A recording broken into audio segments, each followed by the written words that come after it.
Thousands of babies are abandoned across South Africa every year, simply left in public spaces or to die in dumps. There are no accurate figures on how many actually make it. Debbie brings us this moving report on the Samaritans who try to save them. Please note this story has an age restriction of 16 and may be upsetting to sensitive viewers.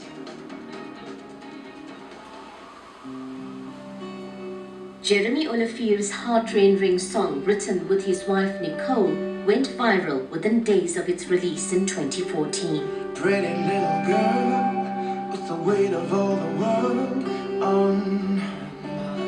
The song is about their adopted son Noah, who entered their lives after Nicole miscarried, nearly dying in the process. When Nicole was lying there, it definitely changed my heart, because before that, I wasn't interested in adoption. But we've got 4 kids, like, it's fine, you know. A few weeks later, they received an email from a friend about a baby who needed a home.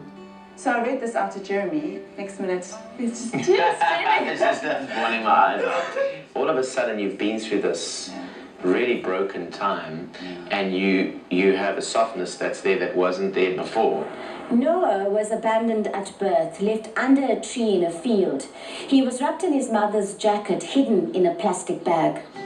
I said, let's go see the little guy, and we went to that safe house, and jeepers, immediately we knew, like, this little guy was meant for us. He had this little yellow hat on, and just this beautiful little face. I don't know, we'd sat in the little child welfare office with these just angelic social workers. When we saw him, we just, I don't know, something in us just went, yes. There are no official statistics, but Child Welfare South Africa estimated that in 2010, 3,500 babies were abandoned. And that's only the babies who survived.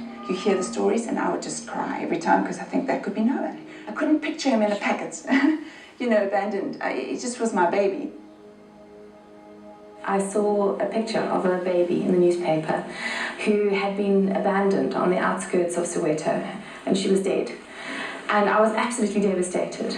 A life-changing moment for Dee Blackie. Her biggest gripe? The lack of official statistics. How many babies a year are abandoned? How many don't survive? There's around, it's certainly over 1,000 in Gauteng mortuaries every year of stillbirths. And if you speak to the morgue services, they'll tell you that those are not stillbirths. Those are in fact babies who've been found abandoned.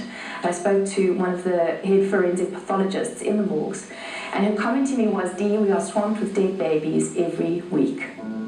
And in police reports, there's no category for abandoned babies found dead. The police aren't noting it because they note it down as an inquest. They don't note it down as abandonment or that this child has been left to die.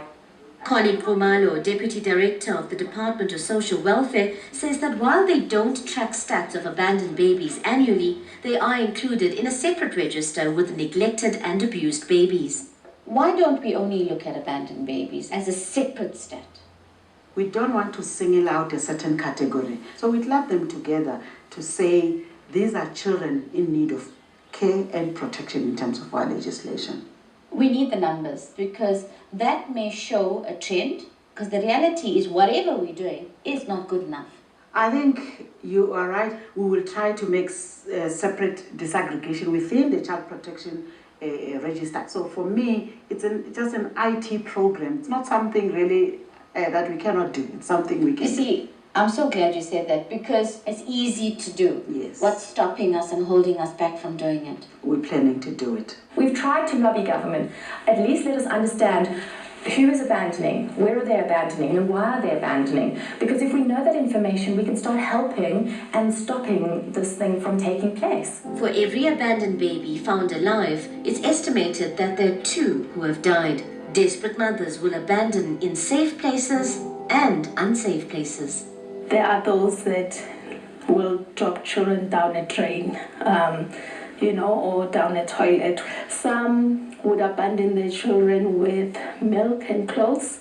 We've had one where the mother left a note to say, please phone Joburg Child Welfare on this number and they will take care of my child. So ashamed of all she's done, and she looks up to the sky. I don't believe that his biological mother was meaning to throw him away. I think that she obviously was overwhelmed. Little baby in her arms, she's thinking she's too young to see the small things through.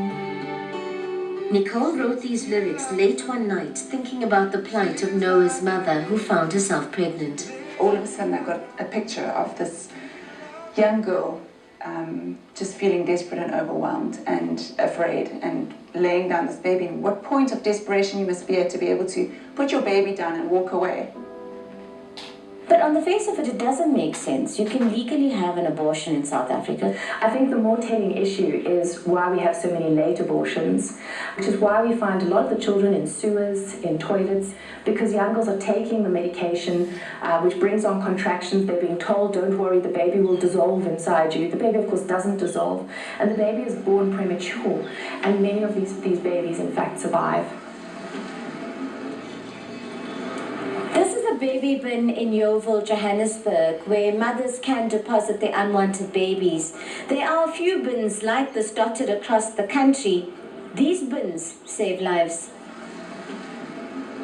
The minute a baby is put into the baby bin, it's picked up by a sensor and a camera, which triggers an alarm inside the house.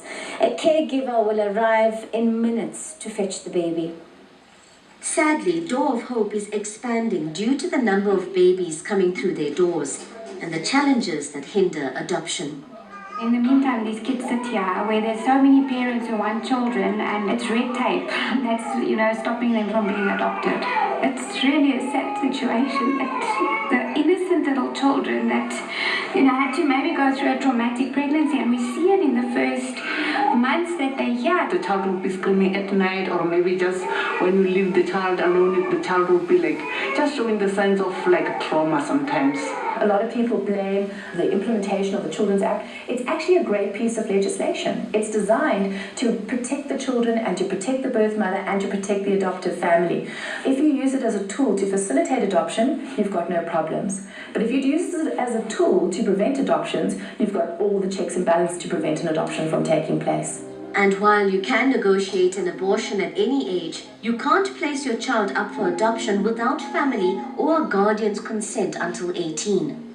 Younger than 18, they need to have a guardian accompany them. Is this not a problem? Yes, and that's where you might find that some young mothers might resort to abandoning because they don't want their parents to know.